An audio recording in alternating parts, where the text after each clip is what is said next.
नायब सदर peoples party senator शहरी रहमान ने दोनों ऐवानों से किताबों पर प्लास्टिक कवर्स पर पाबंदी का बिल मंजूर होना इस्लामाबाद के लिए एक तारीखी माहौलियाती कामयाबी करार दे दिया है।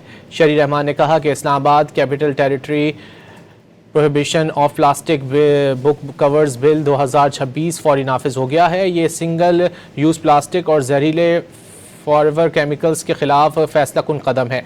प्लास्टिक को ख़त्म होने में 1000 साल तक लग सकते हैं। पाकिस्तान में सिर्फ तकरीबन 3% प्लास्टिक रिसाइकिल होता है, जो ज़्यादातर गैर रस्मी शोबे में होता है। ये सूरत हाल संगीन माहौलियाती चैलेंज को ज़ाहिर करती है। शहरी रहमान ने कहा कि कानून के तहत पहली खिलाफ वर्जी पर 50,000 रुपये से ज़ायद जुर्माना आयद होगा। शहरियों से अपील है कि वो खिलाफ वर्जी करने वाले अनासिर के खिलाफ शिकायत दर्ज कराएँ। नायब सदर पीपल्स पार्टी सेनेटर शहरी रहमान ने दोनों ऐवानों से किताबों पर प्लास्टिक कवर्स पर पाबंदी का बिल मंजूर होना इस्लामाबाद के लिए एक तारीखी माहौलियाती कामयाबी करार दे दिया है।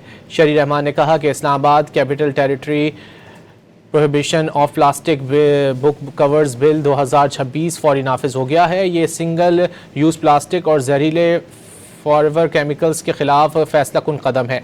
प्लास्टिक को ख़त्म होने में 1000 साल तक लग सकते हैं। पाकिस्तान में सिर्फ तकरीबन 3% प्लास्टिक रिसाइकिल होता है, जो ज़्यादातर गैर रस्मी शोबे में होता है। ये सूरत हाल संगीन माहौलियाती चैलेंज को ज़ाहिर करती है। शहरी रहमान ने कहा कि कानून के तहत पहली खिलाफ वर्जी पर 50,000 रुपये से ज़ायद जुर्माना आयद होगा।